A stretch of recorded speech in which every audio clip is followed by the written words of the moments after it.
राजीव गांधींची दुर्दैवी हत्या झाली आणि त्यानंतरचं राजकारण बदललं. पण 92-93 सालानंतरच्या झालेल्या मुंबईतल्या काही गोष्टी असतील. आपलं 95 सालामध्ये शिवसेना प्रमुखांच्या आशीर्वादानं पहिलं शिवशाहीचं सरकार आलं आणि त्याचे सगळे आपण शिलेदार आहोत. आणि म्हणून आपलं सगळ्यांचं खूप खूप या ठिकाणी अभिनंदन. खरं तर काही दिवसापूर्वी आदरणीय उद्धवजींनी मला उपनेता म्हणून जबाबदारी दिली आणि आमचे संजय राऊत साहेब होते. त्यांनी मला असं म्हटलं की तुम्ही तिकडून आलाय, तिकडचे काही चांगले गुण तुमच्यामध्ये आहेत आणि त्यामुळे आता संघटनेची आपण जरा थोडं बळकटीकट करण्याची जबाबदारी घ्या आणि मग पालघर पासून सावंतवाडीपर्यंत किंवा सिंधुदुर्ग जिल्ह्यापर्यंत एका बाजूला गुजरातची बॉर्डर, एका बाजूला गोव्याची बॉर्डर, असा माझा शिवबंधन परिक्रमेचा एक मी प्रवास केला, संपर्क केला.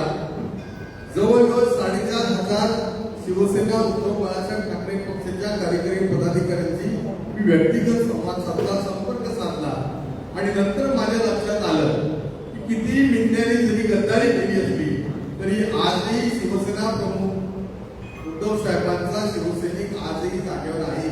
तो कुठेही गेलेला नाही. आणि म्हणून मला असं वाटतं की काल काय झालं, कोण कुठे गेले याच्यावरच्या चर्चा आजपासून बंद करूया. खूप अत्यंत चांगल्या प्रकारे आपल्या संघटनेमध्ये कार्यकर्ते आहेत. सगळ्यात महत्वाचं म्हणजे मतदाराचा किंवा जनतेचा जनाधार आजही आपल्याला. फक्त कधी कधी काय होते, आपल्याला सुद्धा प्रेझेंटेशन करता आलं पाहिजे. काही जण असं म्हणतात की एखादा ग्लास जर अर्धा पाण्याने भरलेला असेल तर काही जण म्हणतात तो अर्धा रिकामा आहे, पण माझ्या संघटनेमुळे तो अर्धा भरलेला आहे. आणि म्हणून आज 240 आमदार ज्या पक्षाकडे किंवा ज्या निवडणुकीत निवडून आले त्यांचा गेल्या 10 महिन्याचा परफॉर्मन्स हा माहीतच आहे. आणि त्या तुलनेत आदरणीय उद्धवजींच्या नेतृत्वाखाली आपला परफॉर्मन्स अत्यंत चांगला आहे. आणि जर गावागावामध्ये गेलो, त्या ठिकाणी जनतेमध्ये आपण गेलो, जर पाहिलं तर आजही आपल्याला जनाधार आहे.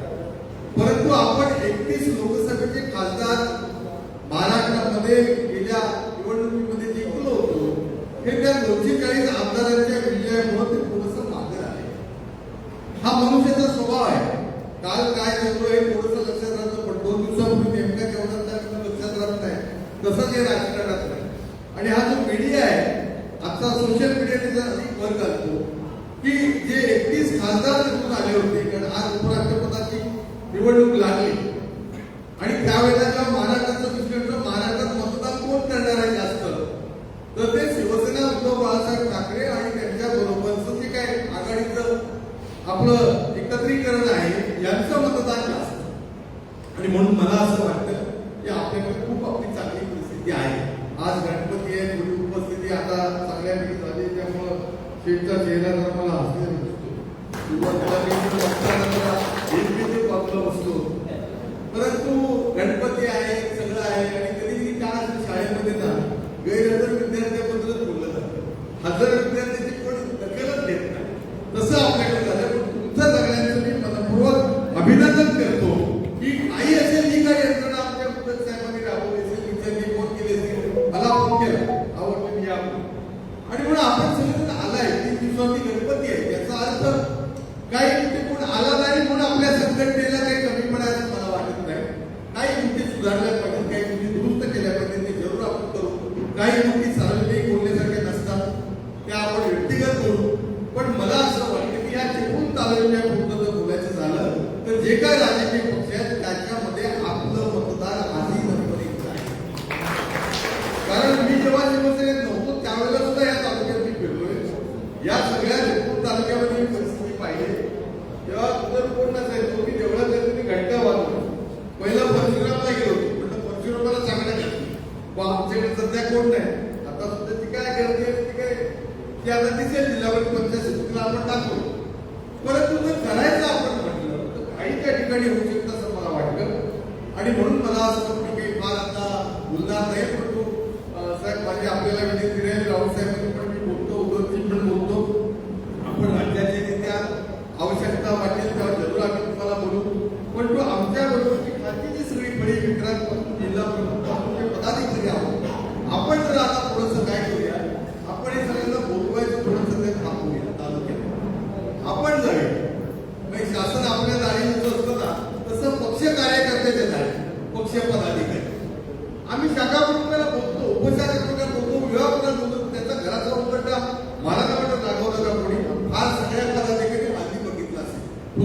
शकत. म्हणून माझी सगळ्यांना विनंती पदाधिकाऱ्यांना आहे, माझ्यासह साहेब आम्हाला तुम्ही वेळापत्रक द्या. गणपती तुमच्यामध्ये दुपारी 2 नंतर काय त्याचा फार खात नसतं.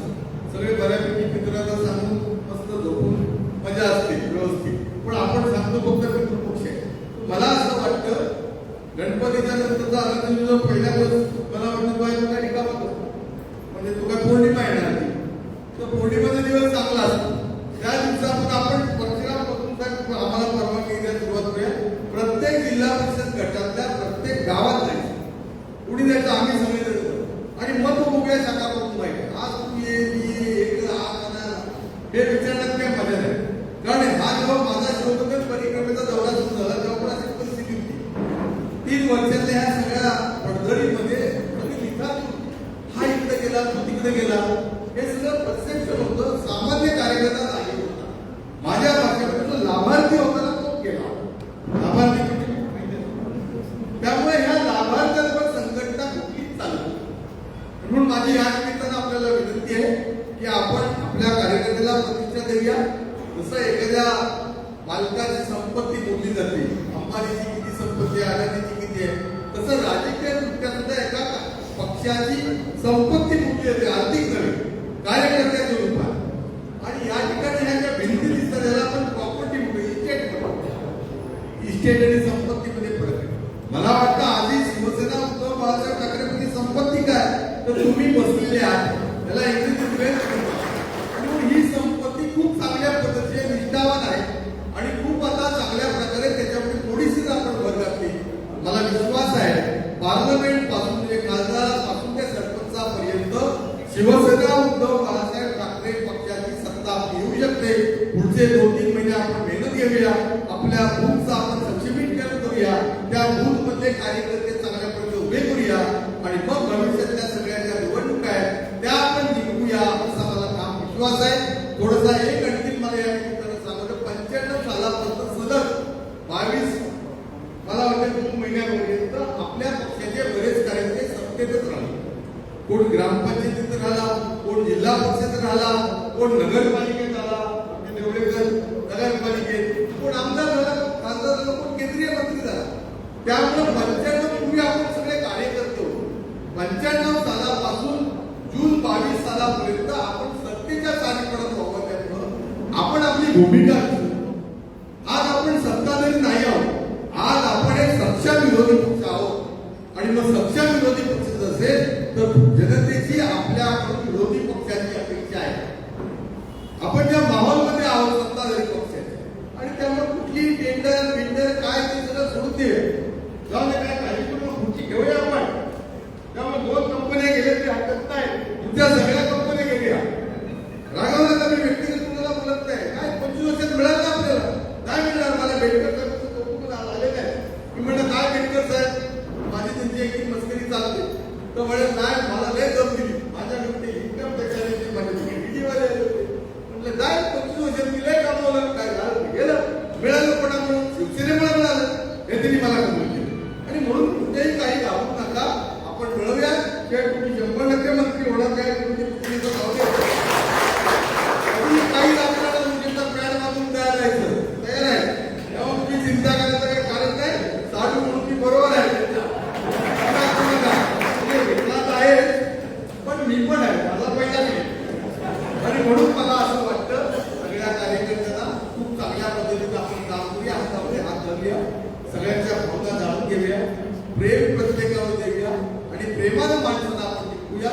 तुम्ही पण तुमच्या ह्या गणपतीमध्ये जाणाऱ्या दिवसामध्ये गावामध्ये जा, जनतेमध्ये साखरपणे येतील. आपल्याला उत्तर आपल्याला नाही का मुंबई महापालिका जिंकायची आहे, ठाणे महापालिका जिंकायची आहे, पनवेल महापालिका जिंकायची आहे. मी जाता जाता एकच उदाहरण सांगतो. मी जेव्हा मे महिन्यामध्ये मला पहिल्यांदा गिरटे साहेबांनी आम्हाला जबाबदारी दिली पनवेल महापालिकेची तर मला काय करतो तिकडे काय करतो नाही बरंच म्हणलं आपल्याकडे मंडळगड दाखवले लोक पनवेलमध्ये आहेत. पहिल्या मीटिंगमध्ये गिरटे साहेब येऊन सुरुवातीपासून आपला संपर्क चांगला होता म्हणून कार्यकर्ते आले सगळे व्यवस्थित आले. म्हणलं निवडणूक काय करायचं काय कोण लढायलाच तयार. मी शेवटच्या गोष्ट आहे का म्हणाले काय म्हणाले ते सगळं महाविकास आघाडी म्हणून आपण जर लढलो तरच काहीतरी आपलं होऊ शकतं असं मला वाटतं. असं ते ठीक आहे, माझ्या लक्षात आलं होतं यांच्यासाठी मी कडे बोलू शकत नाही, काय पाहुणा आलेला मी. तर मी जरा गोड गोड त्यांना बोललो, म्हटलं ठीक आहे परत एकदा बसूया, परत एक मीटिंग घेतली. म्हटलं आता काय करायचं, नाही म्हणतात. म्हटलं आता एक काम करूया, शाखा प्रमुख किती आहे, जिल्हा प्रमुखाला म्हटलं नाही शाखा जिल्हा प्रमुख चांगला आहे, 10-12 कोटीचं घर आहे सतत तिथे घरी माणूसच नाही बघितलं सगळे सिडकोचे पैसे सगळ्यांना मिळाले जगासपैकी आणि व्यवस्थित आहेत, काय नाते करत आहेत रोज. आता ती मला तिकडची पण त्यांची नाते माहिती आहे, त्यामुळे मी त्याला म्हटलं आता नातं होतं नाही, राजकारण आहे राजकारण करायचं, पक्षापक्ष आता नातं सांभाळायचं. शेवट असं झालं 3 महिन्यामध्ये मी त्याला असे गुण केले, तयार केले की 122 शाखा प्रमुख म्हणायला पूर्व जिल्हा प्रमुख शेवट वार बघितला पूर्वाचा 97 शाखा प्रमुख बदलवते. मग आम्ही एक नवीन शाळा काढली, म्हणलं आम्हाला नाही फॉर्म दिला, आमचा संपर्क करून चांगला आहे, तो माझ्या हातात आलेला आहे, पेशी करून त्याला माझ्या हातात. पूर्वी आम्ही विधानसभा क्षेत्र प्रमुख होतो, त्यामुळे आम्ही एक नवीन आयडिया काढली, फॉर्म काढला. 4 पाणी फॉर्म आहे ज्याला उमेदवारी हवे म्हणजे भरतानाच घाम कसं जाणार. म्हटलं फी किती ठेवायची, 5,000 नाही, 500. तुम्हाला सांगतो जे निवडणूक लढणार नव्हते, मी शॉर्ट मध्ये सांगतोय की महाविकास आघाडीचं लढायचं म्हणत होता, ज्या पनवेल महानगरपालिकेमध्ये शिवसेना उद्धव बाळासाहेब ठाकरे पक्षाचे कार्यकर्ते ते आता म्हणाले 79 तिथे जागा आहेत नगर सरपंच, 3 आणि 4चा प्रभाग आहे, 125 जण इच्छुक झाले. म्हणजे याचा अर्थ त्यांचा कॉन्फिडन्स आला त्या 2.5-3 महिन्यामध्ये की नाही आम्ही जिंकू शकतो. आम्ही आणखी एक नवीन शाळा केली, तर घरावर शिकतो आम्ही लढणार, आम्ही जिंकणार मशाल. कारण आपली मशाल लोकांचं केलंच नाही, आपलं धनुष्य केलं सगळ्यांना, याच्यामध्ये आपली काही मतं कमी झाली. सांगायचं तात्पर्य एवढंच आहे की आत्मविश्वास आपण निर्माण करूया. ग्रामपंचायतीच्या सरपंचापासून तुमचा खासदार, तुमचा आमदार आणि आपले पंचायत समिती जिल्हा परिषद ही आपण शिवसेना उद्धव बाळासाहेब ठाकरे पक्षाच्या मशाल चिन्हाने लढवायची आहे, हा विश्वास माझा. खूप खूप धन्यवाद. जय हिंद, जय